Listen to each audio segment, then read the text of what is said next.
ਹਦਾਇਤਾਂ ਅਤੇ ਚੇਤਾਵਨੀ। ਆਪਣੇ ਨਿਰਮਲ ਹੱਥਾਂ ਅਤੇ ਸ਼ਕਤੀਹੀਨ ਗੋਡਿਆਂ ਨੂੰ ਤਕੜੇ ਕਰੋ। ਆਪਣੇ ਪੈਰਾਂ ਨੂੰ ਸਿੱਧੇ ਰਾਹ ਤੇ ਚਲਾਵੋ ਤਾਂ ਨਿਰਮਲ ਅੰਗ ਟੁੱਟੇ ਨਹੀਂ ਰਹਿਣਗੇ, ਸਗੋਂ ਠੀਕ ਹੋ ਜਾਣਗੇ। ਹਰ ਇੱਕ ਨਾਲ ਸ਼ਾਂਤੀਪੂਰਵਕ ਰਹੋ ਅਤੇ ਪਵਿੱਤਰਤਾ ਦੀ ਖੋਜ ਵਿੱਚ ਰਹੋ, ਜਿਸ ਦੇ ਬਿਨਾਂ ਕੋਈ ਵੀ ਮਨੁੱਖ ਪ੍ਰਭੂ ਦੇ ਦਰਸ਼ਨ ਨਹੀਂ ਕਰ ਸਕਦਾ ਹੈ। ਧਿਆਨ ਰੱਖੋ ਕਿ ਕੋਈ ਮਨੁੱਖ ਵੀ ਪਰਮੇਸ਼ਵਰ ਦੀ ਕਿਰਪਾ ਤੋਂ ਦੂਰ ਨਾ ਰਹਿ ਜਾਵੇ ਅਤੇ ਨਾ ਹੀ ਕੋਈ ਕੌੜੀ ਜੜ ਫੁੱਟ ਪਵੇ, ਜਿਸ ਕਾਰਨ ਉਹ ਹਰ ਇੱਕ ਦੇ ਲਈ ਦੁੱਖ ਅਤੇ ਗੰਦਗੀ ਦਾ ਕਾਰਨ ਬਣ ਜਾਵੇ। ਇਸ ਤੇ ਧਿਆਨ ਰੱਖੋ ਕਿ ਨਾ ਕੋਈ ਐਸਾਓ ਦੀ ਤਰ੍ਹਾਂ ਵਿਚਾਰੀ ਅਤੇ ਸੰਸਾਰਕ ਬਣ ਜਾਵੇ, ਜਿਸ ਨੇ ਕੇਵਲ ਇੱਕ ਵੇਲੇ ਦੇ ਭੋਜਨ ਲਈ ਆਪਣਾ ਜੇਠੇ ਹੋਣ ਦਾ ਹੱਕ ਵੇਚ ਦਿੱਤਾ ਸੀ। ਤੁਸੀਂ ਜਾਣਦੇ ਹੀ ਹੋ ਕਿ ਪਿੱਛੋਂ ਉਸਨੇ ਆਪਣੇ ਪਿਤਾ ਕੋਲੋਂ ਅਸੀਸ ਪ੍ਰਾਪਤ ਕਰਨ ਦੀ ਕੋਸ਼ਿਸ਼ ਕੀਤੀ, ਪਰ ਉਹ ਰੱਦ ਦਿੱਤਾ ਗਿਆ। ਇੱਥੋਂ ਤੱਕ ਕਿ ਉਸਨੇ ਅਥਰੂ ਵੀ ਵਹਾਏ, ਪਰ ਕਿਸੇ ਤਰ੍ਹਾਂ ਵੀ ਆਪਣੀ ਗਲਤੀ ਦਾ ਸੁਧਾਰ ਨਾ ਕਰ ਸਕਿਆ। ਤੁਸੀਂ ਉਸ ਪਹਾੜ ਸਿਓਨ ਤੱਕ ਨਹੀਂ ਪਹੁੰਚੇ ਹੋ ਕਿ ਤੁਸੀਂ ਉਸ ਨੂੰ ਛੂਹ ਕੇ ਅਨੁਭਵ ਕਰ ਸਕੋ, ਜਾਂ ਉਸ ਉਤਲੇ ਹਨੇਰੇ ਜਾਂ ਧੁੰਦਲੇਪਨ, ਤੇਜ਼ ਹਵਾ ਵਰਗੀ ਸੀ ਦੀ ਆਵਾਜ਼, ਬਿਗਲ ਦੀ ਉੱਚੀ ਆਵਾਜ਼ ਜਾਂ ਅਦਭੁਤ ਆਵਾਜ਼ ਸੁਣ ਸਕੋ। ਜਿਨ੍ਹਾਂ ਉਸ ਨੂੰ ਸੁਣਿਆ ਸੀ, ਉਹਨਾਂ ਬੇਨਤੀ ਕੀਤੀ ਸੀ ਕਿ ਉਹ ਫਿਰ ਇਸ ਨੂੰ ਨਾ ਸੁਣਨ, ਕਿਉਂਕਿ ਇਸ ਆਗਿਆ ਨੂੰ ਸੁਣ ਕੇ ਵੀ ਘਬਰਾ ਗਏ ਸਨ ਕਿ ਜੇਕਰ ਕੋਈ ਜਾਨਵਰ ਵੀ ਇਸ ਪਹਾੜ ਨੂੰ ਛੂਹ ਜਾਏ ਤਾਂ ਪਥਰਾਓ ਕਰ ਦਿੱਤਾ ਜਾਵੇ। ਇਸ ਤਰ੍ਹਾਂ ਉਹ ਸਾਰਾ ਨਜ਼ਾਰਾ ਅਤ ਭਿਅੰਕਰ ਸੀ। ਇਸ ਲਈ ਮੂਸਾ ਨੇ ਕਿਹਾ, ਮੈਂ ਡਰ ਦੇ ਨਾਲ ਕੰਬ ਉੱਠਿਆ। ਪਰ ਨਹੀਂ, ਤੁਸੀਂ ਤਾਂ ਸਿਓਨ ਪਹਾੜ, ਜਿਉਂਦੇ ਪਰਮੇਸ਼ਵਰ ਦੇ ਨਗਰ, ਸਵਰਗੀ ਯਰੂਸ਼ਲਮ ਅਤੇ ਅਣਗਿਣਤ ਸਵਰਗ ਦੂਤਾਂ ਦੇ ਸਾਹਮਣੇ ਖੜੇ ਹੋ। ਤੁਸੀਂ ਉਸ ਦੀ ਵਿਸ਼ਵਾਸ ਸੰਗਤ ਅਰਥਾਤ ਉਸ ਦੇ ਜੇਠੇ ਪੁੱਤਰਾਂ ਦੇ ਕੋਲ ਪਹੁੰਚ ਗਏ ਹੋ, ਜਿਨ੍ਹਾਂ ਦੇ ਨਾਂ ਸਵਰਗ ਵਿੱਚ ਲਿਖੇ ਜਾ ਚੁੱਕੇ ਹਨ। ਤੁਸੀਂ ਸਰਬ ਮਨੁੱਖਤਾ ਦੇ ਨਿਆਂਕਰਤਾ ਪਰਮੇਸ਼ਵਰ ਅਤੇ ਉਹਨਾਂ ਭਲੀਆਂ ਆਤਮਾਵਾਂ ਦੇ ਸਾਹਮਣੇ ਖੜੇ ਹੋ ਜੋ ਪੂਰਨ ਕੀਤੀਆਂ ਜਾ ਚੁੱਕੀਆਂ ਹਨ, ਅਤੇ ਤੁਸੀਂ ਯਿਸੂ ਦੇ ਕੋਲ, ਜੋ ਨਵੇਂ ਨੇਮ ਦਾ ਵਿਚੋਲਾ ਅਤੇ ਜਿਸ ਦਾ ਵਹਾਇਆ ਗਿਆ ਖੂਨ ਹਾਬਲ ਦੇ ਖੂਨ ਨਾਲੋਂ ਕਿਤੇ ਉੱਤਮ ਵਸਤਾਂ ਬਾਰੇ ਦੱਸਦਾ ਹੈ, ਖੜੇ ਹੋ। ਇਸ ਦਾ ਵੀ ਧਿਆਨ ਰੱਖੋ ਕਿ ਤੁਸੀਂ ਯਿਸੂ ਨੂੰ, ਜੋ ਤੁਹਾਡੇ ਨਾਲ ਬੋਲਦਾ ਹੈ, ਸੁਣਨ ਤੋਂ ਇਨਕਾਰ ਨਾ ਕਰ ਦੇਵੋ। ਉਹ ਜਿਨ੍ਹਾਂ ਨੇ ਮੂਸਾ ਨੂੰ, ਜਿਸ ਦਾ ਸਬੰਧ ਧਰਤੀ ਨਾਲ ਸੀ, ਸੁਣਨ ਤੋਂ ਇਨਕਾਰ ਕੀਤਾ ਸੀ, ਉਹ ਬਚ ਨਾ ਸਕੇ। ਫਿਰ ਜੇਕਰ ਅਸੀਂ ਉਸ ਨੂੰ ਸੁਣਨ ਤੋਂ ਇਨਕਾਰ ਕਰਾਂਗੇ, ਜੋ ਸਵਰਗ ਤੋਂ ਬੋਲਦਾ ਹੈ, ਤਾਂ ਅਸੀਂ ਕਿਸ ਤਰ੍ਹਾਂ ਬਚ ਸਕਾਂਗੇ? ਉਸ ਸਮੇਂ ਪਰਮੇਸ਼ਵਰ ਦੀ ਆਵਾਜ਼ ਨਾਲ ਧਰਤੀ ਕੰਬ ਗਈ ਸੀ, ਪਰ ਹੁਣ ਉਸਨੇ ਪ੍ਰਤਿੱਗਿਆ ਕੀਤੀ ਹੈ, ਮੈਂ ਇੱਕ ਵਾਰ ਫਿਰ ਨਾ ਕੇਵਲ ਧਰਤੀ ਨੂੰ ਕੰਬਾਵਾਂਗਾ, ਸਗੋਂ ਇਹੋ ਹਾਲ ਆਕਾਸ਼ ਦਾ ਵੀ ਕਰਾਂਗਾ। ਇੱਥੇ ਇੱਕ ਵਾਰ ਫਿਰ ਦਾ ਅਰਥ ਹੈ ਉਹ ਸਭ ਰਚੀਆਂ ਚੀਜ਼ਾਂ ਜੋ ਕੰਬਣ, ਦੂਰ ਹੋ ਜਾਣ ਅਤੇ ਇਸ ਦੇ ਪਿੱਛੋਂ ਕੇਵਲ ਉਹੀ ਚੀਜ਼ਾਂ ਰਹਿਣ ਜੋ ਨਾ ਕੰਬੀਆਂ ਹੋਣ। ਸੋ ਆਓ ਅਸੀਂ ਧੰਨਵਾਦ ਕਰੀਏ, ਕਿਉਂਕਿ ਅਸੀਂ ਕੰਬਾਏ ਜਾਣ ਵਾਲੇ ਰਾਜ ਨੂੰ ਪ੍ਰਾਪਤ ਨਹੀਂ ਕਰਾਂਗੇ। ਆਓ ਅਸੀਂ ਧੰਨਵਾਦੀ ਮਨ ਅਤੇ ਆਦਰ ਭਾਵ ਨਾਲ ਡਰਦੇ ਹੋਏ ਪਰਮੇਸ਼ਵਰ ਦੀ ਆਰਾਧਨਾ ਇਸ ਤਰ੍ਹਾਂ ਕਰੀਏ ਕਿ ਉਹ ਸਾਨੂੰ ਸਵੀਕਾਰ ਕਰ ਸਕੇ, ਕਿਉਂਕਿ ਸਾਡਾ ਪਰਮੇਸ਼ਵਰ ਭਸਮ ਕਰਨ ਵਾਲੀ ਅੱਗ ਹੈ। ਕੱਲ ਜਿਸ ਲਈ ਅਸੀਂ ਪ੍ਰਭੂ ਦੇ ਵਚਨ ਦੇ ਵਿੱਚ ਵੀ ਗੁਜ਼ਰੇ ਸੀ, ਅਸੀਂ ਉਸ ਵੇਲੇ ਕੂਚ ਦਾ 19ਵਾਂ ਭਾਵ ਦੇਖਿਆ ਸੀ ਔਰ 20ਵੇਂ ਭਾਵ ਦੀਆਂ ਕੁਝ ਆਇਤਾਂ ਦੇਖੀਆਂ ਸੀ, ਜਿਸ ਦੇ ਵਿੱਚ ਅਸੀਂ ਇਹ ਦੇਖਿਆ ਸੀ ਕਿ ਪ੍ਰਭੂ ਨੇ ਉਹਨਾਂ ਸਾਰਿਆਂ ਨੂੰ ਸੱਦਿਆ, ਲੇਕਿਨ ਉਹਨਾਂ ਦੇ ਆਲੇ ਦੁਆਲੇ ਉਸਨੇ ਇੱਕ ਹੱਦ ਬੰਨ੍ਹ ਦਿੱਤੀ ਵੀ ਇਸ ਤੋਂ ਅੱਗੇ ਨਾ ਹੋ। ਔਰ ਉਹ ਹੱਦ ਇਸ ਕਰਕੇ ਬਣੀ ਕਿਉਂਕਿ ਉਹ ਜਿਹੜਾ ਜਿੱਥੇ ਪ੍ਰਭੂ ਨੇ ਉਹਨਾਂ ਨੂੰ ਬੁਲਾਇਆ ਸੀ, ਉਹ ਬਿਲਕੁਲ ਉਸ ਸਿਓਨ ਪਹਾੜ ਜਿਹੜਾ ਸੀ, ਉਹ ਬਿਲਕੁਲ ਟੈਬਰਨੈਕਲ, ਜਿਹੜਾ ਤੰਬੂ ਔਰ ਉਸ ਤੋਂ ਬਾਅਦ ਜਿਹੜਾ ਮੰਦਿਰ ਬਣਿਆ, ਉਸ ਦੀ ਇੱਕ ਨਿਸ਼ਾਨੀ ਸੀ। ਉਸ ਤੋਂ ਅੱਗੇ ਸਾਰੇ ਜਾਣੇ ਨਹੀਂ ਜਾ ਸਕਦੇ ਸੀ। ਹਰ ਇੱਕ ਦੀ ਇੱਕ ਲਿਮਿਟ ਸੀ। ਤੰਬੂ ਦੇ 3 ਹਿੱਸੇ ਸੀਗੇ। ਪਹਿਲੇ ਹਿੱਸੇ ਵਿੱਚ ਸਿਰਫ ਇਜ਼ਰਾਈਲੀ ਕੌਮ ਜਾ ਸਕਦੀ ਸੀ, ਜਿਹੜੇ ਉਹਨਾਂ 12 ਕਬੀਲਿਆਂ ਦੇ ਸੀ। ਦੂਜੇ ਦੇ ਵਿੱਚ ਸਿਰਫ ਉਹਨਾਂ ਕਬੀਲਿਆਂ ਚੋਂ ਸਿਰਫ ਇੱਕ ਜਾ ਸਕਦਾ ਸੀ, ਉਹ ਸੀ ਲੇਵੀ ਦਾ ਕਬੀਲਾ, ਜਿਨ੍ਹਾਂ ਚ ਪੁਰੋਹਿਤ ਹੋਏ ਸਾਰੇ। ਔਰ ਉਸ ਤੋਂ ਅੱਗੇ ਜਿਹੜਾ ਉਹਨਾਂ ਨੇ ਮਹਾਂਪੁਰੋਹਿਤ ਚੁਣਿਆ ਹੁੰਦਾ ਸੀ, ਉਹ ਸਾਲ ਦੇ ਵਿੱਚ ਇੱਕ ਵਾਰੀ ਜਾਂਦਾ ਸੀ। ਸੋ ਅਸੀਂ ਬਿਲਕੁਲ ਉਹੀ ਚੀਜ਼ ਇੱਥੇ ਹੁੰਦੀ ਦੇਖਦੇ ਪਏ। ਸਾਰਾ ਇਜ਼ਰਾਈਲ ਸਿਓਨ ਪਹਾੜ ਦੇ ਉੱਤੇ, ਸਿਓਨ ਪਹਾੜ ਦੇ ਥੱਲੇ ਬੈਠਾ ਹੈ। ਔਰ ਉਸਨੇ ਕਿਹਾ ਕਿ ਤੂੰ ਆ ਜਾ। ਉਸ ਤੋਂ ਬਾਅਦ ਉਸਨੇ ਹਾरून ਨੂੰ ਸੱਦਿਆ ਕਿ ਹਾरून ਨੂੰ ਵੀ ਅੰਦਰ ਲਿਆ। ਔਰ ਫਿਰ ਪ੍ਰਭੂ ਨੇ ਉਹਨਾਂ ਨੂੰ 10 ਨਿਯਮ ਦਿੱਤੇ। ਔਰ ਫਿਰ ਲੋਕਾਂ ਨੇ ਕਿਹਾ ਕਿ ਅਸੀਂ ਪ੍ਰਭੂ ਦੀ ਆਵਾਜ਼ ਨਹੀਂ ਸੁਣੀ। ਜੇ ਅਸੀਂ ਸੁਣੀ, ਅਸੀਂ ਮਰ ਜਾਵਾਂਗੇ। ਸੋ ਤੂੰ ਜਾਇਆ ਕਰ ਤੇ ਤੂੰ ਸਾਨੂੰ ਆ ਕੇ ਦੱਸਿਆ ਕਰ, ਤੇ ਫਿਰ ਅਸੀਂ ਵਿਸ਼ਵਾਸ ਕਰਾਂਗੇ। ਉਹਨਾਂ ਨੇ ਆਪਣੇ ਲਈ ਬਾਬਾ ਬਣਾ ਲਿਆ। ਇਸ ਨੂੰ ਕਿਹਾ ਜਾਂਦਾ ਬਾਬਾ। ਔਰ ਇੱਥੇ ਆ ਕੇ ਕੌਮ ਦਾ ਬਹੁਤ ਨੁਕਸਾਨ ਹੋਇਆ। ਉਹਨਾਂ ਨੇ ਆਪਣਾ ਨੁਕਸਾਨ ਆਪ ਕੀਤਾ।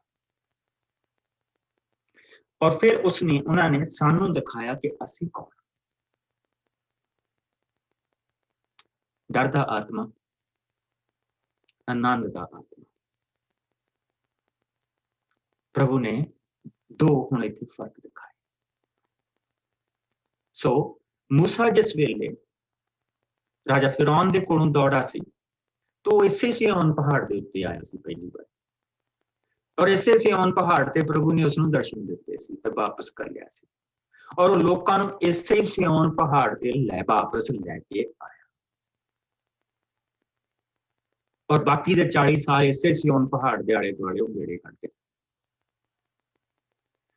ਪ੍ਰਭੂ ਯਿਸੂ ਜਿਸਲੇ ਮੁਰਦਿਆਂ ਦੇ ਵਿੱਚੋਂ ਉਠਾਲਿਆ ਗਿਆ, ਉਹ ਸਵਰਗ ਦੇ ਵਿੱਚ ਗਿਆ, ਬਾਪ ਦੇ ਸੱਜੇ ਹੱਥ ਬੈਠਾ।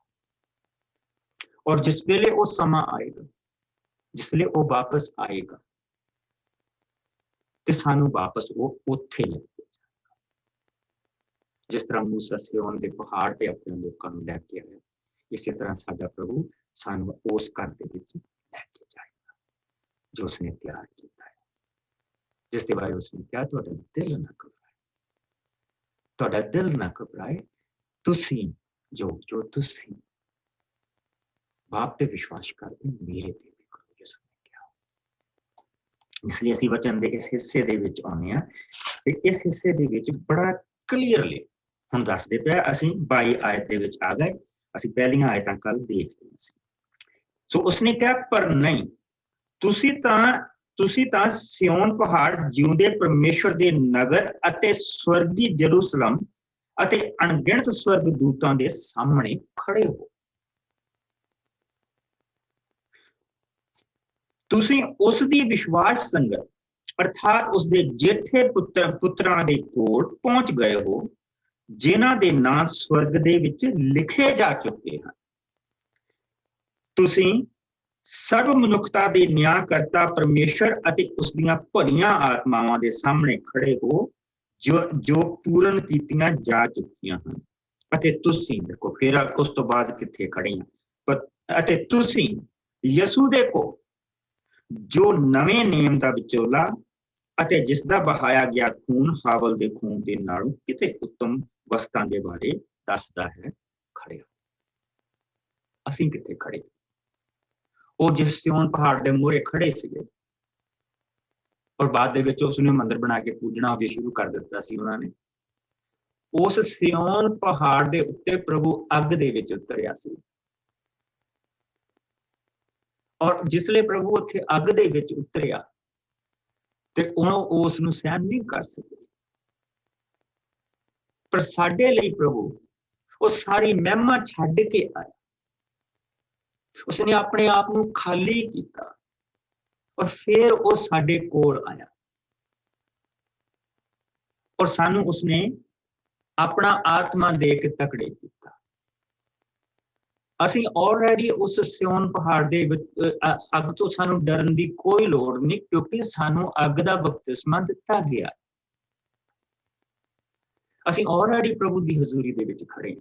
ਸੋ ਆਓ ਮੈਂ ਤੁਹਾਨੂੰ ਬਚਨ ਦੇ ਦੋ ਹਿੱਸੇ ਦਿਖਾਉਣਾ ਜਿਸ ਤੋਂ ਬੜੀ ਬਰਕਤ ਮਿਲੇਗੀ। ਮੇਰੇ ਨਾਲ ਰੈਵਲੇਸ਼ਨ ਕੱਢ ਲਓ, ਪ੍ਰਕਾਸ਼ ਦੀ ਪੋਥੀ ਕੱਢ ਲਓ, 471 ਪੰਨਾ, ਔਰ ਉਸ ਦਾ ਅਸੀਂ ਪਹਿਲਾਂ 6ਵਾਂ ਭਾਗ ਦੇਖਾਂਗੇ। ਔਰ ਉਸ ਦੇ ਵਿੱਚ ਜਿਹੜੇ ਪਹਿਲੇ ਲੋਕਾਂ ਦੇ ਬਾਰੇ ਗੱਲ ਕੀਤੀ ਹੈ ਜੋ ਪ੍ਰਭੂ ਦੇ ਹਜ਼ੂਰੀ ਦੇ ਵਿੱਚ ਪਹੁੰਚ ਚੁੱਕੇ ਆ ਔਰ ਜੋ ਮਸੀਹ ਦੇ ਵਿੱਚ ਸ਼ਹੀਦ ਹੋਏ, ਉਹਨਾਂ ਦੇ ਬਾਰੇ ਦੇਖਾਂਗੇ। ਇਸ ਦਾ ਕੋਈ ਜਾਣਾ 9 ਤੋਂ ਲੈ ਕੇ 6ਵਾਂ ਭਾਗ 9 ਤੋਂ ਲੈ ਕੇ 11 ਆਇਤ तक पढ़ता है। 471 पन्ना मैं पढ़ दूं पास्टर जी? हाँ जी। और जब उसने 5वीं मुहर खोली तो मैंने वेदी के नीचे उनके प्राणों को देखा, जो परमेश्वर के वचन के कारण और उस गवाही के कारण जो उन्होंने दी थी वध के लिए गए थे। और उन्होंने बड़े शब्द से पुकार कर कहा, हे स्वामी, हे पवित्र और सत्य, तू कब तक न्याय ना करेगा और पृथ्वी के रहने वालों के से हमारे लहू का पर्चा कब तक ना लेगा। और उनमें से हर एक को श्वेत वस्त्र दिया गया और उनसे कहा गया, और थोड़ी देर तक विश्राम करो, जब तक कि तुम्हारे संगी दास और भाई और तुम्हारी न्यायवद होने वाले हैं, उनकी भी तू गिनती पूरी ना हो ले। पूरी ना। ਸੋ ਸਭ ਤੋਂ ਪਹਿਲੇ ਜਿਹੜੇ ਮਸੀਹ ਦੇ ਵਿੱਚ ਸ਼ਹੀਦ ਹੋਏ ਅਸੀਂ ਉਹਨਾਂ ਨੂੰ ਦੇਖਦੇ ਪਏ, ਔਰ ਉਹ ਜਿਨ੍ਹਾਂ ਦੇ ਟੱਬਰਾਂ ਦੇ ਟੱਬਰ ਮਾਰ ਦਿੱਤੇ ਗਏ, ਉਹ ਪ੍ਰਭੂ ਦੀ ਹਜ਼ੂਰੀ ਦੇ ਵਿੱਚ ਆ, ਔਰ ਉਹ ਪ੍ਰਭੂ ਦੀ ਵੇਦੀ, ਬਿਲਕੁਲ ਪ੍ਰਭੂ ਦੀ ਵੇਦੀ ਦੇ ਥੱਲੇ ਉਹ ਖੜੇ। ਪ੍ਰਕਾਸ਼ ਦੀ ਪੋਥੀ ਦੇ ਵਿੱਚ ਉਹਨਾਂ ਨੂੰ ਦੱਸਿਆ ਗਿਆ ਸੀ ਕੀ ਹੋਏਗਾ। ਸੋ ਇਸ ਕਰਕੇ ਉਹਨਾਂ ਨੇ ਇਹ ਪੁੱਛਿਆ ਕਿ ਜਦੋਂ ਮੇਮਣੇ ਨੇ ਪੰਜਵੀਂ ਸੀਲ ਤੋੜੀ ਤਾਂ ਮੈਂ ਵੇਦੀ ਦੇ ਹੇਠ ਸਭ ਮਨੁੱਖਾਂ ਦੀਆਂ ਆਤਮਾਵਾਂ ਦੇਖੀਆਂ ਜੋ ਪਰਮੇਸ਼ਰ ਦੇ ਸੰਦੇਸ਼ ਅਤੇ ਦਿੱਤੀ ਗਵਾਹੀ ਦੇ ਕਾਰਨ ਕਤਲ ਕੀਤੇ ਗਏ ਸਨ। ਉਹ ਅਨਰਥ ਰੋਮਨ ਗਵਰਨਮੈਂਟ ਨੇ ਮਚਾਇਆ ਸੀ ਕਿ ਇਸ ਨਾਟ ਮਾਰਟਰ ਮਿਰਰ ਜਿਹੜੀ ਕਿਤਾਬ ਸ਼ਹੀਦਾਂ ਦੇ ਉੱਤੇ ਲਿਖੀ ਗਈ ਆ ਉਸਦੇ 7 ਵੋਲੀਅਮ, ਔਰ 7 ਜਿਹੜੇ ਵੋਲੀਅਮ ਆ ਉਹ ਐਡੇ ਐਡੇ ਮੋਟੇ ਆ ਜਿਹਦੇ ਵਿੱਚ ਉਹਨਾਂ ਸ਼ਹੀਦਾਂ ਦੀ ਕਹਾਣੀ ਦੱਸੀ ਗਈ ਹੈ ਸਭ, ਕਿ ਉਹ ਕਿਸ ਤਰ੍ਹਾਂ ਉਹਨਾਂ ਨੂੰ ਮਾਰਿਆ, ਲੇਕਿਨ ਉਹਨਾਂ ਨੇ ਪ੍ਰਭੂ ਦਾ ਹੱਥ ਛੱਡਿਆ, ਪ੍ਰਭੂ ਨਾਲ ਚਿੰਬੜੇ ਔਰ ਪ੍ਰਭੂ ਦੇ ਘਰ ਬੈਠੇ। ਕੋਈ ਸ਼ੱਕ ਨਹੀਂ, ਪ੍ਰਭੂ ਦੇ ਘਰ ਬੈਠੇ ਆ। ਔਰ ਸੋ ਉਹਨਾਂ ਨੇ ਕਿਹਾ, ਉੱਚੀ ਆਵਾਜ਼ ਦੇ ਨਾਲ ਬੋਲੇ, ਮਾਲਕ ਤੂੰ ਪਵਿੱਤਰ ਅਤੇ ਸੱਚਾ ਹੈ, ਤੂੰ ਹੋਰ ਕਿੰਨਾ ਚਿਰ ਸਾਡੇ ਨਿਆਂ ਕਰਨ ਤੇ ਲਾਵੇਂਗਾ, ਸਾਡੀ ਮੌਤ ਦਾ ਬਦਲਾ ਧਰਤੀ ਨਿਵਾਸੀਆਂ ਤੋਂ ਲਵੇਂਗਾ। ਪ੍ਰਭੂ ਨੇ ਉਹਨਾਂ ਨੂੰ ਕੀ ਜਵਾਬ ਦਿੱਤਾ? ਕਹਿੰਦਾ ਉਹਨਾਂ ਨੂੰ ਜਵਾਬ ਨਹੀਂ ਦਿੱਤਾ, ਅਸੀਂ ਪ੍ਰਭੂ ਦਾ ਇੱਕ ਐਕਸ਼ਨ ਦੇਖਦੇ ਤੇ ਉਹਨਾਂ ਵਿੱਚੋਂ ਹਰ ਇੱਕ ਨੂੰ ਇੱਕ ਚਿੱਟਾ ਪਹਿਰਾਵਾ ਦਿੱਤਾ ਗਿਆ। ਉਹਨਾਂ ਨੂੰ ਇਹ ਵੀ ਕਿਹਾ ਗਿਆ ਕਿ ਕੁਝ ਚਿਰ ਹੋਰ ਆਰਾਮ ਕਰਨ, ਜਦੋਂ ਤੱਕ ਕਿ ਉਹਨਾਂ ਦੇ ਸਾਥੀ ਸੇਵਾਦਾਰਾਂ ਅਤੇ ਭਰਾਵਾਂ ਦੀ ਗਿਣਤੀ ਪੂਰੀ ਨਾ ਹੋ ਜਾਏ ਜੋ ਕਤਲ ਕੀਤੇ ਜਾਣ ਵਾਲੇ ਹਨ। ਫਿਰ ਤੁਹਾਡਾ ਇਨਾਮ ਸਾਰਿਆਂ ਨੂੰ ਇਕੱਠਾ ਮਿਲੇਗਾ। ਪ੍ਰਭੂ ਨੇ ਬਦਲਾ ਲੈਣ ਦੀ ਗੱਲ ਨਹੀਂ ਕੀਤੀ ਕਿ ਹਾਂ ਮੈਂ ਤੁਹਾਡਾ ਬਦਲਾ ਲਵਾਂਗਾ। ਪ੍ਰਭੂ ਨੂੰ ਬਦਲਾ ਲੈਣ ਦੀ ਕੋਈ ਲੋੜ ਨਹੀਂ। ਪ੍ਰਭੂ ਅਗਰ ਆਪਣਾ ਹੱਥ ਇਨਸਾਨ ਦੀ ਜਾਤ ਤੋਂ ਚੁੱਕ ਲਏ ਤਾਂ ਅਸੀਂ ਆਪਣੇ ਆਪ ਨੂੰ ਤਬਾਹ ਕਰਨ ਦੇ ਲਈ ਆਲਰੇਡੀ ਬਥੇਰਾ ਮਟੀਰੀਅਲ ਬਣਾ ਬੈਠੇ। ਇਹ ਪ੍ਰਭੂ ਦੀ ਬਰਕਤ ਆ ਕੋਈ ਜਿਹੜੇ ਅਸੀਂ ਉਹ ਦੁਨੀਆ ਨੂੰ ਮਾਰਨ ਦੇ ਲਈ ਬੰਬ ਬਣਾਏ ਹੋਆ, ਉਹ ਚੱਲਦੇ ਨਹੀਂ ਪਏ। ਕੋਈ ਨਾ ਕੋਈ ਉੜਿੱਕਾ ਆ ਜਾਂਦਾ ਤੇ ਕੋਈ ਨਾ ਕੋਈ ਕਿਤੋਂ ਨਾ ਕਿਤੋਂ ਪ੍ਰਭੂ ਦੇ ਬੰਦੇ ਆ ਕੇ ਸ਼ਾਂਤੀ ਕਰਾ ਦਿੰਦੇ ਆ। ਹਿੰਦੁਸਤਾਨ ਪਾਕਿਸਤਾਨ ਦੇ ਕੋਲ ਬੰਬ ਪਏ ਹੋਏ, ਔਰ ਦੋਨਾਂ ਚੋਂ ਜਿਹਨੇ ਵੀ ਇੱਕ ਚਲਾਤਾ ਸਾਰੀ ਦੁਨੀਆ ਦਾ ਉੱਥੇ ਪੱਠਾ ਲੈ ਜਾਣਾ। ਪ੍ਰਭੂ ਨੇ ਉਹਨਾਂ ਨੂੰ ਕਿਹਾ, ਪ੍ਰਭੂ ਨੇ ਬਦਲਾ ਲੈਣ ਦੀ ਗੱਲ ਨਹੀਂ ਕੀਤੀ, ਉਹਨੂੰ ਕਿਹਾ ਤੁਸੀਂ ਸ਼ਾਂਤੀ ਦਾ ਕੱਪੜਾ ਜਿਹੜਾ ਨਿਰਮਲ ਕੱਪੜਾ ਹੁੰਦਾ ਉਹਨਾਂ ਨੂੰ ਦਿੱਤਾ ਕਿ ਤੁਸੀਂ ਇਸ ਨੂੰ ਔਰ ਸ਼ਾਂਤੀ ਦੇ ਨਾਲ ਤੁਸੀਂ ਬੈਠੇ ਰਹੋ। ਤੁਹਾਡੇ ਹਾਲੇ ਬਾਕੀ ਦੇ ਭਰਾ ਨਹੀਂ ਆਏ। ਔਰ ਹੁਣ ਅਸੀਂ ਦੇਖਾਂਗੇ ਉਹ ਜਿਨ੍ਹਾਂ ਨੇ ਹੁਣ ਸਾਨੂੰ ਘੇਰਾ ਪਾਇਆ, ਅਸੀਂ ਜਿਨ੍ਹਾਂ ਦੇ ਬਾਰੇ ਕਹਿੰਦੇ ਹਾਂ। ਮੇਰੇ ਨਾਲ ਇਸ 7ਵੇਂ ਭਾਵ ਦੇ ਵਿੱਚ ਆ ਜਾਓ, ਜਿਸ ਨੂੰ ਮਿਲ ਗਿਆ ਉਹ 7ਵੇਂ ਭਾਵ ਦਾ 472 ਪੰਨਾ 9 ਤੋਂ ਲੈ ਕੇ 17 ਤੱਕ ਇਸ ਚੈਪਟਰ ਨੂੰ ਪੜ੍ਹਦੇ। ਹਾਂਜੀ ਮੈਂ ਪੜ੍ਹ ਦਿੰਦੀ ਹਾਂ। ਤੁਹਾਡੀ ਇਸ ਦੇ ਪਿੱਛੋਂ ਮੈਂ ਇੱਕ ਵੱਡੀ ਭੀੜ ਨੂੰ ਤਖਤ ਅਤੇ ਮੇਮਣੇ ਦੇ ਸਾਹਮਣੇ ਖੜੇ ਦੇਖਿਆ। ਉਸ ਭੀੜ ਦੀ ਗਿਣਤੀ ਕੋਈ ਮਨੁੱਖ ਵੀ ਨਹੀਂ ਕਰ ਸਕਦਾ ਸੀ। ਉਸ ਭੀੜ ਵਿੱਚ ਹਰ ਕੌਮ, ਕਬੀਲੇ, ਦੇਸ਼ ਅਤੇ ਬੋਲੀ ਦੇ ਲੋਕ ਸਨ। ਉਹ ਸਭ ਚਿੱਟੇ ਕੱਪੜੇ ਪਾਏ ਅਤੇ ਹੱਥਾਂ ਵਿੱਚ ਖਜੂਰ ਦੀਆਂ ਟਹਿਣੀਆਂ ਲਈ ਖੜੇ ਸਨ। ਉਹ ਸਭ ਉੱਚੀ ਆਵਾਜ਼ ਨਾਲ ਬੋਲੇ, ਮੁਕਤੀ ਸਾਡੇ ਪਰਮੇਸ਼ਵਰ ਜੋ ਤਖਤ ਤੇ ਬੈਠਾ ਅਤੇ ਮੇਮਣੇ ਤੋਂ ਹੈ। ਉਸ ਸਮੇਂ ਤਖਤ ਦੇ ਚਾਰੇ ਪਾਸੇ ਖੜੇ ਸਭ ਸਵਰਗਦੂਤਾਂ, ਬਜ਼ੁਰਗਾਂ ਅਤੇ ਚਾਰਾਂ ਜਾਨਦਾਰਾਂ ਨੇ ਧਰਤੀ ਤੇ ਮੂੰਹ ਭਾਰ ਡਿੱਗ ਕੇ ਪਰਮੇਸ਼ਵਰ ਨੂੰ ਪ੍ਰਣਾਮ ਕੀਤਾ ਅਤੇ ਨਾਲ ਹੀ ਕਿਹਾ, ਆਮੀਨ। ਸਾਡੇ ਪਰਮੇਸ਼ਵਰ ਦੀ ਮਹਿਮਾ, ਮਾਣ, ਬੁੱਧ, ਧੰਨਵਾਦ, ਆਦਰ, ਅਧਿਕਾਰ ਅਤੇ ਸ਼ਕਤੀ ਅਨੰਤ ਕਾਲ ਤੱਕ ਰਹੇ। ਆਮੀਨ।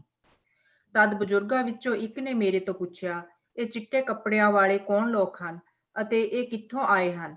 ਮੈਂ ਉੱਤਰ ਦਿੱਤਾ, ਸਵਾਮੀ ਜੀ, ਮੈਂ ਨਹੀਂ ਜਾਣਦਾ। ਇਹ ਤਾਂ ਤੁਸੀਂ ਹੀ ਜਾਣਦੇ ਹੋ। ਉਸਨੇ ਮੈਨੂੰ ਕਿਹਾ, ਇਹ ਲੋਕ ਉਹ ਹਨ ਜੋ ਵੱਡੀ ਮੁਸੀਬਤ ਵਿੱਚੋਂ ਨਿਕਲ ਕੇ ਆਏ ਹਨ। ਇਹ ਆਪਣੇ ਕੱਪੜੇ ਧੋ ਚੁੱਕੇ ਹਨ ਅਤੇ ਇਹਨਾਂ ਨੇ ਉਹਨਾਂ ਨੂੰ ਮੇਮਣੇ ਦੇ ਲਹੂ ਨਾਲ ਚਿੱਟਿਆਂ ਕੀਤਾ ਹੈ। ਉਹ ਪਰਮੇਸ਼ਵਰ ਦੇ ਤਖ਼ਤ ਸਾਹਮਣੇ ਦਿਨ ਰਾਤ ਰਹਿੰਦੇ ਹਨ ਅਤੇ ਉਸ ਦੇ ਮੰਦਰ ਵਿੱਚ ਹਰ ਸਮੇਂ ਸੇਵਾ ਵਿੱਚ ਲੱਗੇ ਰਹਿੰਦੇ ਹਨ। ਇਸ ਲਈ ਉਹ ਜੋ ਤਖ਼ਤ ਤੇ ਬੈਠਾ ਹੈ ਉਹਨਾਂ ਉੱਤੇ ਆਪਣੀ ਛਾਇਆ ਹਮੇਸ਼ਾ ਰੱਖੇਗਾ। ਹੁਣ ਅੱਗੇ ਤੋਂ ਕਦੀ ਵੀ ਉਹ ਭੁੱਖੇ ਅਤੇ ਥਿਆਏ ਨਾ ਹੋਣਗੇ ਅਤੇ ਨਾ ਹੀ ਉਹਨਾਂ ਨੂੰ ਸੂਰਜ ਦੀ ਤੇਜ਼ ਤਪਸ਼ ਸਤਾਵੇਗੀ, ਕਿਉਂਕਿ ਮੇਮਣਾ ਜੋ ਤਖ਼ਤ ਦੇ ਵਿਚਕਾਰ ਖੜਾ ਹੈ ਉਹਨਾਂ ਦਾ ਚਰਵਾਹਾ ਹੋਵੇਗਾ ਅਤੇ ਉਹ ਉਹਨਾਂ ਨੂੰ ਵਗਦੇ ਚਸ਼ਮਿਆਂ ਕੋਲ ਲੈ ਜਾਵੇਗਾ। ਨਾਲੇ ਪਰਮੇਸ਼ਵਰ ਆਪ ਉਹਨਾਂ ਦੀਆਂ ਅੱਖਾਂ ਦੇ ਅਥਰੂ ਪਹੁੰਚੇਗਾ। ਪਤਾ ਕਿੱਥੇ ਜਾ ਰਹੇ ਹਾਂ ਅਸੀਂ? ਜਿਸ ਦਿਨ ਹਰਿੰਦਰ ਸੋਹਤਾ ਦਾ ਸਫ਼ਰ ਪੂਰਾ ਹੋ ਜਾਣਾ, ਉਸਨੇ ਇੱਥੇ ਜਾਣਾ। ਇਹ ਜਿਹੜੇ ਸਾਡੇ ਭੈਣ ਭਰਾ ਪ੍ਰਭੂ ਨੂੰ ਪਾ ਕੇ ਚਲੇ ਗਏ, ਉਹ ਇੱਥੇ ਬੈਠੇ ਹੋਏ ਇਸ ਵੇਲੇ। ਇਹ ਸਾਡੀ ਡੈਸਟੀਨੇਸ਼ਨ, ਇਹ ਟੀਚਾ ਹੈ ਸਾਡਾ, ਜਿੱਥੇ ਅਸੀਂ ਜਾ ਰਹੇ ਸੀ, ਘਰ ਜਾ ਰਹੇ, ਪ੍ਰਭੂ ਦੀ ਹਜ਼ੂਰੀ ਦੇ ਵਿੱਚ ਜਾ ਰਹੇ। ਇਹ ਸਾਡੀ ਬਰਕਤ ਹੈ, ਇਹ ਮੁਕਤੀ ਹੈ ਜੋ ਪ੍ਰਭੂ ਨੇ ਸਾਨੂੰ ਬਖਸ਼ੀ। ਇਹ ਕਰਮਾਂ ਦੇ ਨਾਲ ਨਹੀਂ ਅਸੀਂ ਲਈ। ਸਾਡੇ ਕਰਮ ਜਿਹੜੇ ਆ ਉਹ ਇਸ ਕਰਕੇ ਚੰਗੇ ਨਹੀਂ ਗੇ ਕਿ ਅਸੀਂ ਕਰਮ ਕਰਕੇ ਮੁਕਤੀ ਲੈਣੀ ਮੰਗਦੇ। ਸਾਡੇ ਕਰਮ ਇਸ ਕਰਕੇ ਚੰਗੇ ਆ ਕਿ ਕੋਈ ਅੰਤ ਕਰਨ ਦੇ ਵਿੱਚ ਆ ਕੇ ਰਹਿਣ ਲੱਗ। ਉਸਨੇ ਉਹ ਚੰਗਾ ਆਤਮਾ ਸਾਨੂੰ ਬਖਸ਼ਿਆ ਜਿਹੜਾ ਸਾਡੀ ਕਪਟੀ ਆਤਮਾ ਨੂੰ ਪੂਰੇ ਕੰਟਰੋਲ ਦੇ ਵਿੱਚ ਰੱਖਦਾ, ਜਿਸ ਦੇ ਨਾਲ ਅਸੀਂ ਭਲਾਈ ਕਰ ਸਕਦੇ। ਅਸੀਂ ਪ੍ਰਭੂ ਦੀ ਆਤਮਾ ਦੇ ਨਾਲ ਭਲਾਈ ਕਰਦੇ। ਇਸ ਕਰਕੇ ਉਹ ਭਲਿਆਂ ਕੰਮਾਂ ਦਾ ਅਸੀਂ ਕਦੀ ਕ੍ਰੈਡਿਟ ਨਹੀਂ ਲੈਂਦੇ, ਕਿਉਂਕਿ ਮੈਂ ਨਹੀਂ ਕੀਤਾ, ਮੈਂ ਤਾਂ ਵਹੀਕਲ ਜਿਸ ਨੂੰ ਉਹ ਯੂਜ਼ ਕਰਦਾ ਪਿਆ। ਬਰਕਤ ਸਿਰਫ ਉਸ ਮਾਲਕ ਦੀ ਹੈ, ਉਸ ਯਿਸੂ ਦੀ ਹੈ, ਜਿਸਨੇ ਮੇਰੇ ਲਈ ਕੀਮਤ ਦਿੱਤੀ ਔਰ ਜਿਸਨੇ ਆਪਣੇ ਵਾਅਦੇ ਦੇ ਮੁਤਾਬਕ ਆਪਣਾ ਪਵਿੱਤਰ ਆਤਮਾ ਸਾਨੂੰ ਸਭ ਨੂੰ ਦਿੱਤਾ। ਅਸੀਂ ਇੱਥੇ ਜਾ ਰਹੇ ਹਾਂ। ਆਉਣ ਵਾਲੇ 100 ਸਾਲ ਨੂੰ ਹੋਏਗਾ ਤੇ ਕਰਾਉਂਦਾ ਹੋਏਗਾ ਤਾਂ ਉਹ ਇਹ ਕਹੇਗਾ ਕਿ ਉਹ ਚਲਾ ਗਿਆ। ਅੱਜ ਉਹਨਾਂ ਦਾ ਝੁੰਡ, ਉਹ ਜਿਹੜਾ ਝੁੰਡ ਆ, ਉਸਨੇ ਸਾਨੂੰ ਘੇਰਿਆ। ਪ੍ਰਭੂ ਦੇ ਸਵਰਗਦੂਤਾਂ ਦੇ ਝੁੰਡ ਨੇ ਸਾਨੂੰ ਘੇਰਿਆ। ਇਹ ਹੈ ਸਾਡੇ ਪ੍ਰਭੂ ਦੀ ਬਰਕਤ ਜੋ ਉਸਨੇ ਸਾਨੂੰ ਦਿੱਤੀ ਆ। ਸੋ ਅਸੀਂ ਕਿੱਥੇ ਕਿੱਥੇ ਖੜੇ, ਕੌਣ ਸਾਡੇ ਨਾਲ ਖੜਾ, ਉਸਨੇ ਇਹ ਪ੍ਰਭੂ ਦੇ ਵਚਨ ਦੇ ਵਿੱਚ ਸਾਨੂੰ ਇਹ ਚੀਜ਼ ਸਾਨੂੰ ਉਹ ਦਿਖਾ ਰਿਹਾ। ਪਹਿਲੀ ਚੀਜ਼ ਉਸਨੇ ਇਹ ਕਹੀ ਕਿ ਯਿਸੂ ਦਾ ਚਿਹਰਾ ਤੱਕਦੇ ਰਹੋ। ਯਿਸੂ ਦਾ ਚਿਹਰਾ ਤੱਕਦੇ ਰਹੋ, ਕਿਉਂਕਿ ਸਾਡੀ ਸੰਪੂਰਨਤਾ ਯਿਸੂ ਦੇ ਵਿੱਚ। ਔਰ ਦੂਸਰੀ ਚੀਜ਼ ਉਸਨੇ ਇਹ ਕਹੀ ਕਿ ਇਹਨਾਂ ਚੀਜ਼ਾਂ ਨੂੰ ਜਾਣੋ, ਔਰ ਜਿਹੜੀ ਸਾਡੀ ਅੰਦਰਲੀ ਨਿਰਬਲਤਾ ਹੈ ਕਿ ਅਸੀਂ ਡਰ ਜਾਂਦੇ ਹਾਂ, ਔਰ ਡਰ ਜਾਂਦਾ ਇਨਸਾਨ, ਮੈਂ ਵੀ ਡਰ ਜਾਂਦਾ, ਲੇਕਿਨ ਫਿਰ ਮੈਨੂੰ ਪ੍ਰਭੂ ਯਾਦ ਕਰਾਉਂਦਾ ਕਿ ਤੇਰੇ ਅੰਦਰ ਜਿਹੜਾ ਬੈਠਾ ਆ ਉਹ ਉਹਦੇ ਨਾਲੋਂ ਵੱਡਾ ਜਿਹੜਾ ਬਾਹਰ ਤੁਰਿਆ। ਤੈਨੂੰ ਡਰਨ ਦੀ ਲੋੜ, ਮੈਂ ਕੋਈ ਬਹੁਤ ਬਹਾਦਰ ਬੰਦਾ ਨਹੀਂ, ਮੈਂ ਵੀ ਡਰ ਜਾਂਦਾ। ਫਿਰ ਮੈਨੂੰ ਮੇਰਾ ਪ੍ਰਭੂ ਇਹ ਚੀਜ਼ ਚੇਤੇ ਕਰਾਉਂਦਾ, 4 ਵਜੇ ਦੀ ਗੋਲੀ ਖਾ ਲਈ। ਇਸ ਲਈ ਉਹ ਮੈਨੂੰ ਇਹ ਚੇਤੇ ਕਰਾਉਂਦਾ ਕਿ ਜਿਹੜਾ ਬਾਹਰ ਬੈਠਾ ਆ, ਜੋ ਬਾਹਰ ਆ, ਉਹ ਤਗੜਾ ਨਹੀਂ ਜੋ ਉਹਨੇ ਤੈਨੂੰ ਦਿੱਤਾ, ਜਿਹੜਾ ਤੇਰੇ ਅੰਦਰ ਬੈਠਾ। The one who is in you is greater than the one who is in the world। ਇਹ 1 ਜੌਨ 4:4 ਦੀ ਵਰਸ। और फिर एकदम मैं प्रभु दे विच फिर तगड़ा कि नहीं, मेरा मालिक मेरे नाल, सो वो मेरे नाल खड़ा है। जिस वेले मैं उस कमजोरी दे विच जा रहा हुन्ना, जिसले मैं अपने भैणा भरावां नूं दसदा कि आई एम नॉट देयर, मैं कदी भी एम फड़ा नहीं मारिया, जो हुंदा मैं दस दिंदा आई एम नॉट देयर। जिसले 4-5 साल विच प्रभु ने मैनू चुप रहण दे लई किहा सीगा, ते जिसले मैनू पुछदे सीगे ते मैं उन्हां नूं इक्को चीज दसदा सी कि मेरा समा कुछ भी बोलण दा समा, क्योंकि मेरे प्रभु ने मैनू मना किया। और क्योंकि मैं जिसले आप पढ़दा सी प्रभु बहुत रहम दिंदा सी, लेकिन जिसले मैं किसी दे नाल गल करदा सी तो वो रहम उत्थे नहीं हुंदा सी।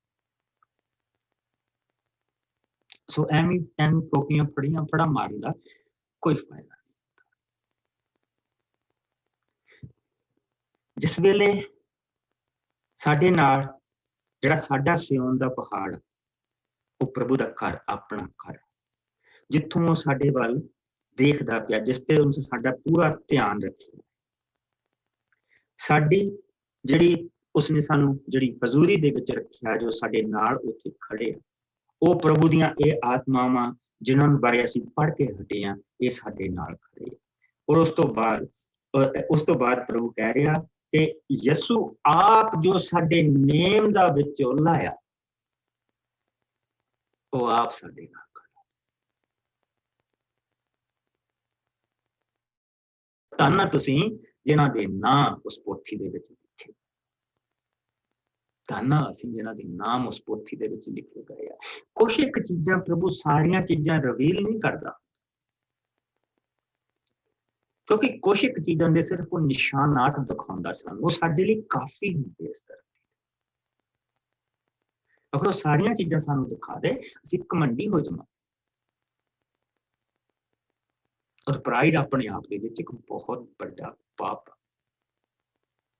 तो इस करके सानू अपने प्रभु अपने वचन दे विच सानू लैके जांदा, साडी कमजोरी ही साडी ताकत आ, साडी कमजोरी ही साडी ताकत, क्योंकि उस दे विच प्रभु अपना काम करदा, ते फिर वो जिसले सानू तकड़ा करदा, ते फिर असीं महसूस करदे कि साडा मालिक साडे नाल खड़ा। जे असीं तकड़े हैं, फिर तो सानू प्रभु की लोड़ ही कोई नहीं, फिर कोई लोड़। सो इत्थे वचन सानू इहो ही चीजां दसदा पिया, और इस करके उसने बाद दे विच एक उसने सानू तुसीं इह कह लो कि वार्निंग भी दित्ती। मूसा जो धरती दा सीगा, वो लोकां दे नाल जिसले बोलिया, लोकां ने जिसले उसले तां हाँ बड़ा सिर हिलाता, लेकिन बाद दे विच जिसले उहदे खिलाफ चले तो उन्हां विचों कईयां नूं मौत दे मूंह दे विच भी जाना पिया। सो उसने मूसा जो बोलदा सी, प्रभु यसू जो बोलदा पिया, ਉਹਦਾ फर्क सानू दिखाया। उसने ये किया, इसका भी ध्यान रखो, तुसी यसू नूं जो तुहाडे नाल बोलदा है सुनन तो इनकार ना कर देवो।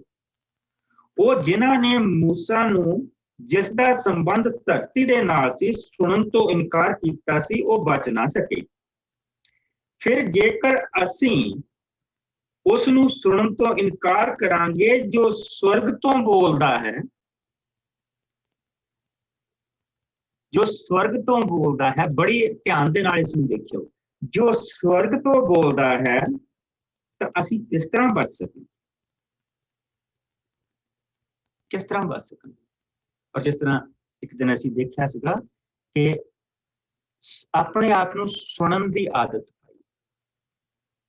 जे तुसीं दुआ दे विच 5 मिनट बिताए आ, ते 10 मिनट प्रभु नूं सुणो। अपनी गल करके ना दौड़ जाओ, अपनी गल करन च करके ना दौड़ जाओ,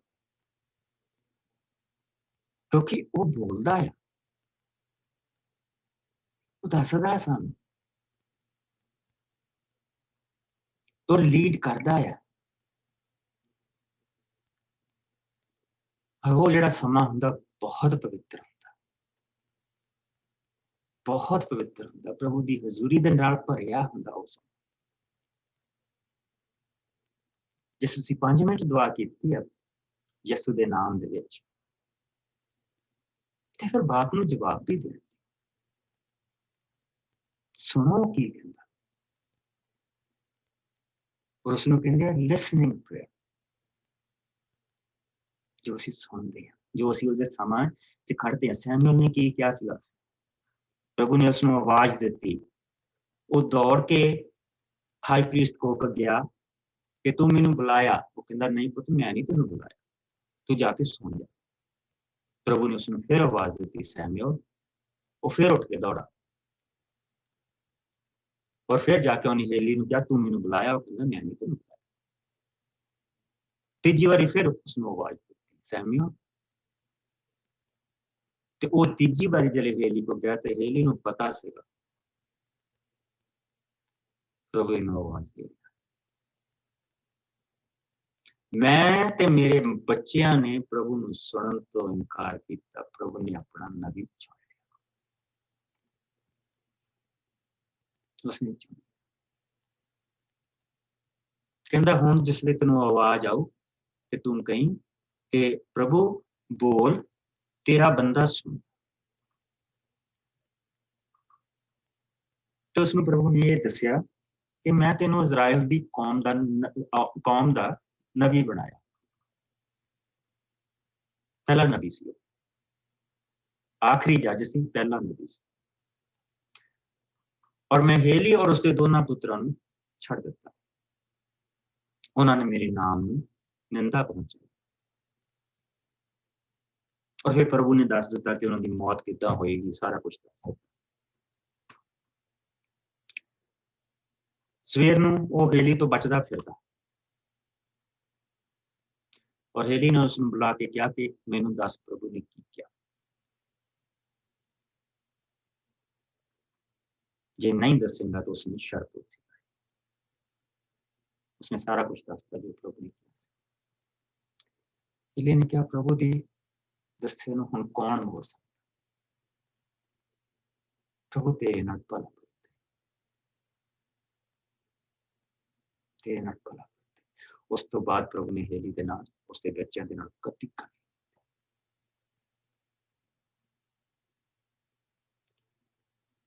ਪ੍ਰਭੂ ਜਿਸਲੇ ਬੋਲਦਾ ਆ, ਉਹਦੀ ਥੋੜੀ ਜਿਹੀ ਗੱਲ ਦੇ ਵਿੱਚ ਸਾਡੇ ਮਨ ਦੀਆਂ ਬਹੁਤ ਸਾਰੀਆਂ ਸ਼ੰਕਾਵਾਂ ਨਿਕਲ ਜਾਂਦੀਆਂ।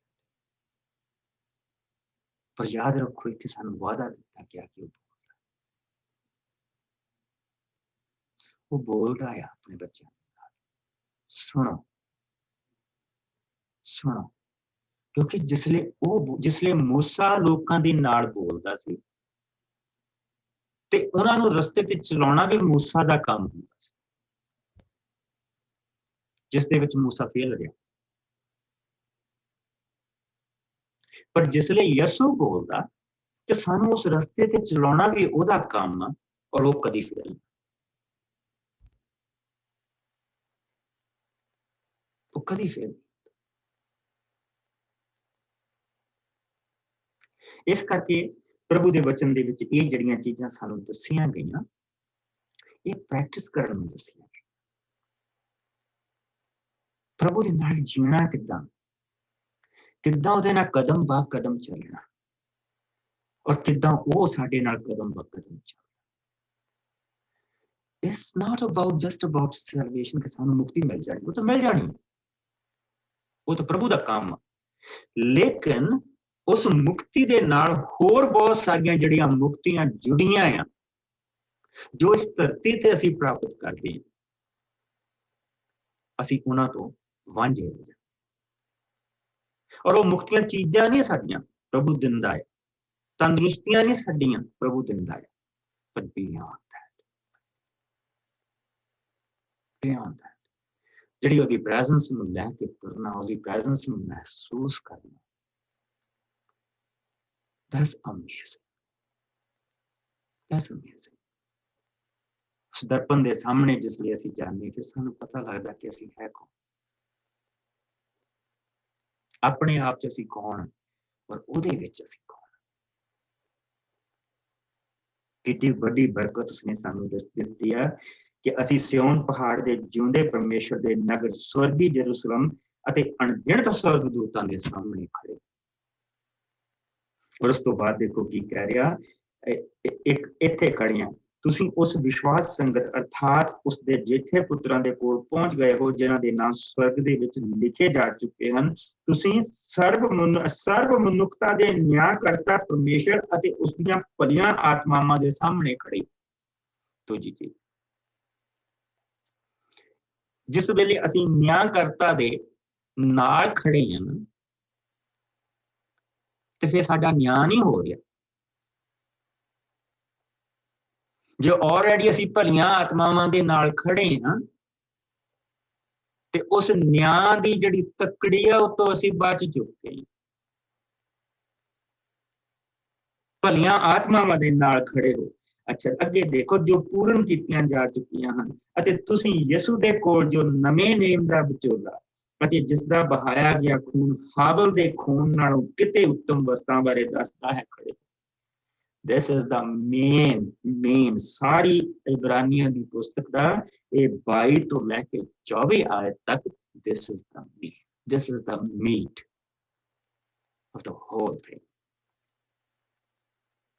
ਜਦੋਂ ਵੀ ਤੁਹਾਡੇ ਇਸ ਨੂੰ ਹਾਈਲਾਈਟ ਕਰ ਲਓ, ਜਦੋਂ ਵੀ ਤੁਹਾਡਾ ਦਿਲ ਡੋਲਦਾ, ਇੱਥੇ ਆ ਜਾਓ, ਪ੍ਰਭੂ ਦੀ ਸ਼ੁਕਰਗੁਜ਼ਾਰੀ ਕਰੋ, ਉਹਦੀ ਹਜ਼ੂਰੀ 'ਚ ਬੈਠ ਜਾਓ। 5, 10, 15 ਮਿੰਟ ਉਸਦੀ ਹਜ਼ੂਰੀ ਦੇ ਵਿੱਚ ਬੈਠੋ। ਮੈਂ ਲੰਮੀਆਂ ਦੁਆਵਾਂ ਵਾਲਾ ਬੰਦਾ ਨਹੀਂ ਗਾ, ਲੇਕਿਨ ਸਾਨੂੰ ਬੈਠਣਾ ਆਉਣਾ ਚਾਹੀਦਾ। ਜਿਸ ਲਈ ਝੁੰਡ ਸਾਡੇ ਆਲੇ ਦੁਆਲੇ ਉਸ ਲਈ ਹੋਇਆ ਉਹਦੀ ਹਜ਼ੂਰੀ ਦਾ, ਸੰਪੂਰਨਤਾ ਦਾ, ਆਤਮਾ ਦਾ, ਫਿਰ ਅਸੀਂ ਖਾਲੀ ਨਹੀਂ ਉੱਠਦੇ। ਫਿਰ ਅਸੀਂ ਕਮਜ਼ੋਰ ਨੇ, ਨਿਰਬਲ ਲੱਤਾਂ ਲੈ ਕੇ ਤੇ ਨਿਰਬਲ ਗੋਡੇ ਲੈ ਕੇ ਨਹੀਂ ਉੱਠਦੇ, ਨਿਰਬਲ ਅੰਤਕਰਨ ਲੈ ਕੇ ਨਹੀਂ ਉੱਠਦੇ। ਜਿੱਡੀ ਮਰਜ਼ੀ ਮੁਸੀਬਤ ਹੋਵੇ,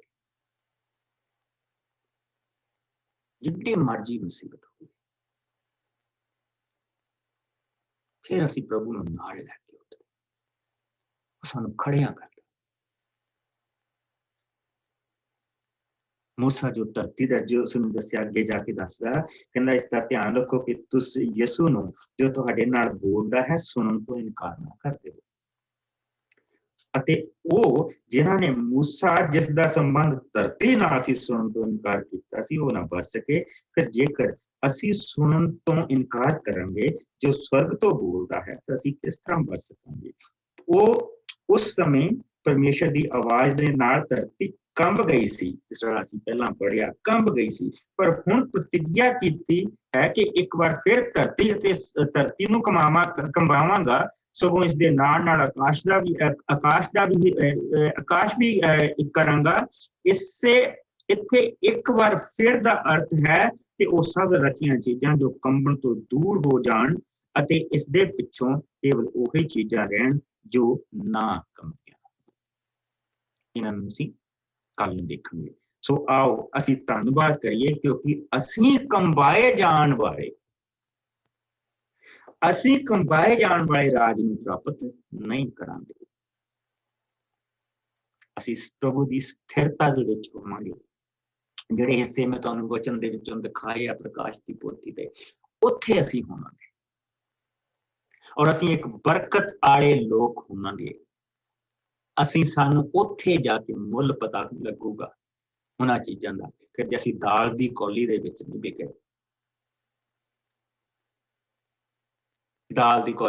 ਵਿਕੇ, ਲੋਕ ਬਹੁਤ ਬੋਲਦੇ ਆ ਜੀ ਤੁਸੀਂ ਜਾ ਕੇ ਤਾਂ ਉੱਥੇ ਦਵਾਈਆਂ ਦੇ ਕੇ ਤਾਂ ਲੋਕਾਂ ਨੂੰ ਚੌਲ ਦੇ ਕੇ ਮਸੀਹ ਬਣਾ ਲੈਂਦੇ। ਤੇ ਮੈਂ ਕਿਹਾ ਤੁਸੀਂ ਦੇ ਦਿਓ, ਚੌਲ ਦੇਣੇ ਸੌਖੇ, ਦਵਾਈਆਂ ਦੇਣੀਆਂ ਸੌਖੀਆਂ, ਕਿਤੇ ਤੁਸੀਂ ਦੇ ਦਿਓ। ਜੇ ਪ੍ਰਭੂ ਦੀ ਭਲਾਈ ਨੂੰ ਦੇਖ ਕੇ ਪ੍ਰਭੂ ਦੇ ਕੋਲ ਆਏ ਆ ਤਾਂ ਕਿਉਂ ਨਾ, ਜੇ ਸਾਨੂੰ ਹੁਕਮ ਦਿੱਤਾ ਗਿਆ ਅਸੀਂ ਕਿਉਂ ਨਾ ਕਰੀਏ। ਸੋ ਇਸ ਕਰਕੇ ਅਸੀਂ ਕਰਦੇ ਹਾਂ ਕਿ ਸਾਡੇ ਕੋਲ ਕੰਬਾਏ ਜਾਣ ਵਾਲਾ ਨਹੀਂ, ਅਸੀਂ ਭਲੇ ਕੰਮ ਨਹੀਂ ਉਹ ਕਰਦੇ ਪਏ, ਅਸੀਂ ਪ੍ਰਭੂ ਦਾ ਹੁਕਮ ਮੰਨਦੇ। ਇੱਕ ਹਿੱਸਾ ਹੋਰ ਪੜਾਂਗੇ, ਉਸ ਤੋਂ ਬਾਅਦ ਮੈਂ ਦੁਆ ਕਰੂੰਗਾ ਔਰ ਉਸ ਤੋਂ ਬਾਅਦ ਮੈਂ ਤੁਹਾਨੂੰ ਇੱਕ ਗੀਤ ਦੇ ਨਾਲ ਅੱਜ ਵਿਦਾ ਕਰੂੰਗਾ। ਮੇਰੇ ਨਾਲ इस हिस्से ਨੂੰ ਦੇਖੋ। ਪ੍ਰਕਾਸ਼ ਦੀ ਪੋਥੀ ਉਸਦਾ 19ਵਾਂ ਪਾਠ और उसकी 5 ਤੋਂ ਲੈ ਕੇ 10 आयत तक कोई जन पढ़ते। मैं पढ़ देनी पास्टर जी।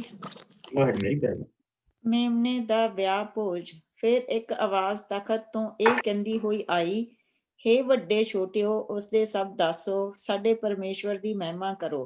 ਤਦ ਮੈਂ ਇੱਕ ਹੋਰ ਉੱਚੀ ਆਵਾਜ਼ ਸੁਣੀ ਜੋ ਇੱਕ ਵੱਡੀ ਭੀੜ ਦੀ, ਬਹੁਤ ਸਾਰੇ ਪ੍ਰਾਣੀਆਂ ਅਤੇ ਗਰਜਣਾ ਦੀ ਆਵਾਜ਼ ਵਰਗੀ ਲੱਗ ਰਹੀ ਸੀ, ਅਤੇ ਜੋ ਕਹਿ ਰਹੀ ਸੀ, ਹਾਲੇਲੂਇਆ, ਕਿਉਂਕਿ ਸਾਡਾ ਸਰਬ ਸ਼ਕਤੀਮਾਨ ਪ੍ਰਭੂ ਪਰਮੇਸ਼ਵਰ ਰਾਜ ਕਰਦਾ ਹੈ। ਆਓ ਅਸੀਂ ਆਨੰਦਿਤ ਅਤੇ ਖੁਸ਼ ਹੋਈਏ ਅਤੇ ਉਸ ਦੀ ਮਹਿਮਾ ਕਰੀਏ, ਕਿਉਂਕਿ ਮੇਮਣੇ ਦੇ ਵਿਆਹ ਦਾ ਸਮਾਂ ਆ ਗਿਆ ਹੈ। ਉਸ ਦੀ ਦੁਲਹਨ ਆਪਣੇ ਆਪ ਨੂੰ ਤਿਆਰ ਕਰ ਚੁੱਕੀ ਹੈ। ਪਰਮੇਸ਼ਵਰ ਨੇ ਉਸ ਨੂੰ ਚਮਕਦਾਰ ਅਤੇ ਸ਼ੁੱਧ ਮਲਮਲ ਪਹਿਨਣ ਦਾ ਹੱਕ ਦੇ ਦਿੱਤਾ ਹੈ। ਇਹ ਮਲਮਲ ਪਰਮੇਸ਼ਵਰ ਦੇ ਲੋਕਾਂ ਦੇ ਭਲੇ ਕੰਮ ਹਨ। ਤਦ ਸਵਰਗਦੂਤ ਨੇ ਮੈਨੂੰ ਕਿਹਾ, ਇਹ ਲਿਖ, ਧੰਨ ਉਹ ਲੋਕ ਹਨ ਜਿਨ੍ਹਾਂ ਨੂੰ ਮੇਮਣੇ ਦੇ ਵਿਆਹ ਭੋਜ ਦਾ ਸੱਦਾ ਮਿਲਿਆ ਹੈ। ਉਸਨੇ ਮੈਨੂੰ ਇਹ ਵੀ ਕਿਹਾ, ਇਹ ਪਰਮੇਸ਼ਵਰ ਦਾ ਸੱਚਾ ਵਚਨ ਹੈ। ਤਦ ਮੈਂ ਉਸਦੇ ਚਰਨੀ ਪੈ ਕੇ ਉਸਦੀ ਉਪਾਸਨਾ ਕੀਤੀ, ਪਰ ਉਸਨੇ ਮੈਨੂੰ ਕਿਹਾ, ਨਹੀਂ, ਇਹ ਨਾ ਕਰ। ਮੈਂ ਵੀ ਤੇਰਾ ਅਤੇ ਉਹਨਾਂ ਤੇਰੇ ਸਭ ਭਰਾਵਾਂ ਦਾ ਜੋ ਯਿਸੂ ਦੇ ਗਵਾਹ ਹਨ ਭਰਾ ਹਾਂ। ਤੂੰ ਕੇਵਲ ਪਰਮੇਸ਼ਵਰ ਦੀ ਹੀ ਉਪਾਸਨਾ ਕਰ। ਇਹ ਯਿਸੂ ਦੀ ਗਵਾਹੀ ਦੀ ਆਤਮਾ ਹੀ ਹੈ ਜੋ ਨਬੀਆਂ ਨੂੰ ਪ੍ਰੇਰਨਾ ਦਿੰਦਾ ਹੈ। ਪ੍ਰਭੂ ਦਾ ਸ਼ੁਕਰ ਕਿ ਸਾਨੂੰ ਉਸ ਦੀ ਦੁਲਹਨ ਕਿਹਾ ਗਿਆ। ਯਹੋਨਾ ਨੇ ਕਿਹਾ ਸੀ, ਜਿਸ ਵੇਲੇ ਦੂਲਾ ਆ ਜਾਂਦਾ ਤੇ ਉਹਦਾ ਮਿੱਤਰ ਖੁਸ਼ੀ ਮਨਾਉਂਦਾ, ਕਿਉਂਕਿ ਦੁਲਹਨ ਮਿੱਤਰ ਦੀ ਨਹੀਂ ਹੁੰਦੀ, ਨਬੀਆਂ ਦੀ ਨਹੀਂ ਹੁੰਦੀ। ਦੁਲਹਨ ਯਿਸੂ ਦੀ, ਦੁਲਹਨ ਯਿਸੂ ਦੀ। ਕੱਲ ਨੂੰ ਇਹਨਾਂ ਹਿੱਸਿਆਂ ਨੂੰ ਖੋਲਾਂਗੇ ਤੇ ਪ੍ਰਭੂ ਦੇ ਵਚਨ ਦੇ ਵਿੱਚੋਂ ਕੱਲ ਨੂੰ ਅਸੀਂ ਇਹ ਸਾਰੀਆਂ ਚੀਜ਼ਾਂ, ਹੁਣ 13ਵਾਂ ਚੈਪਟਰ ਆਨੰਦ ਦੇ ਨਾਲ ਭਰਿਆ ਪਿਆ। ਉਹ ਉਹਨਾਂ ਵੱਡੀਆਂ ਚੀਜ਼ਾਂ ਦੇ ਨਾਲ ਭਰਿਆ ਪਿਆ ਸਾਨੂੰ ਡਿੱਗਦਿਆਂ ਨੂੰ ਉਠਾ ਕੇ ਖੜੀਆਂ ਕਰ ਦਿੰਦੇ। ਆਓ ਇੱਕ ਗੀਤ, ਫਿਰ ਉਸ ਤੋਂ ਬਾਅਦ ਮੈਂ ਤੁਹਾਡੇ ਸਾਰਿਆਂ ਦੇ